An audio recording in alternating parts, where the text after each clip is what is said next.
à tous, nous allons aujourd'hui parler de Zombilenium de Arthur de Pin et Alexis Ducor. Alors, petit pitch pour commencer. Hector est contrôleur des normes de sécurité dans une petite ville qu'on croit deviner être du nord de la France. Un jour, il décide de contrôler le parc Zombilenium, un étrange parc d'attractions sur lequel circulent de bien étranges rumeurs. Au cours de son contrôle, il ouvre malencontreusement une porte qu'il n'aurait jamais dû ouvrir. Et à ce moment-là, deux pensionnaires du parc, un vampire et un loup-garou, vont le mordre afin qu'il reste dans le parc pour l'éternité. Alors, Zombilenium est l'adaptation d'une bande dessinée franco-belge que j'avoue je ne connaissais pas. Une bande dessinée d'Arthur de Pin, donc un des auteurs du film.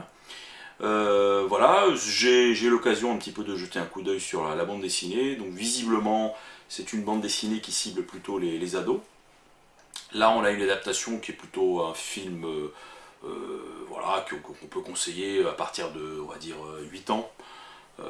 Because il y a des loups-garous, des zombies, des vampires, donc voilà, c'est pas forcément pour les tout petits, même si ça reste bon enfant. Et bah écoutez, j'ai été agréablement surpris, j'ai trouvé ça très sympa, marrant, intelligent, inventif, assez nouveau, c'est assez gonflé finalement de faire un film destiné aux jeunes, aux plus jeunes, avec cette ribambelle de personnages censés faire peur, hein, loup-garou, vampire, zombie, voire même le diable qu'on entreaperçoit. Voilà, moi personnellement j'ai passé un excellent moment, c'était punchy, dynamique, il y a une BO très très sympa, notamment quelques chansons interprétées par Matt Bastard qui apparemment est, si j'ai bien compris, le chanteur de Skip the Use. Voilà, donc vraiment très sympa. C'est un petit film, ça se ressent notamment au niveau de la qualité de l'animation. Autant vraiment le graphisme est très sympa, original, que l'animation est un peu raide. C'est le seul point faible voilà, que je citerai pour ce film d'animation qui est au demeurant pour moi une réussite. Moi c'est simple, hein, j'emmène ma fille au cinéma voir ce genre de film, mais si je passe un bon moment, j'estime que c'est plutôt réussi. Voilà, en tout cas ça plaira à un public de tous les âges, c'est sympa, marrant, ça a la pêche, ces temps-ci j'ai l'impression que c'est peut-être le meilleur dessin animé qui soit sorti récemment sur nos écrans. C'est français et ça vaut largement d'autres dessins animés sortis sur cette dernière période. Voilà.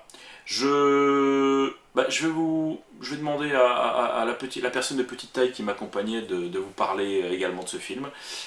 Moi je vous dis à la semaine prochaine et puis écoutez, allez au cinéma, mais je vous laisse avec mademoiselle. Ciao. Bah vraiment tout m'a plu parce que c'est vraiment un film qui est bien, les dessins, c'est drôle, c'est émouvant, il y a tout à la fois dans ce film. Il y a la sorcière qui elle a les cheveux rouges. Il y a aussi la petite fille de Hector. Et après, j'aime un peu tout. Sauf le vampire. Peut-être que ça peut faire à des enfants, un peu peur à des enfants, je sais pas. Peut-être de 5 ans. Ça dépend de la sensibilité d'un enfant, ou voilà quoi. Okay. Ça dépend des films qu'il a déjà vus. Okay. J'ai adoré toutes les musiques, c'est vraiment vrai, c'est magnifique. Vraiment, c'est un film qui est vraiment génial, je vous le conseille vraiment. Et allez le voir parce que c'est vraiment un film magnifique.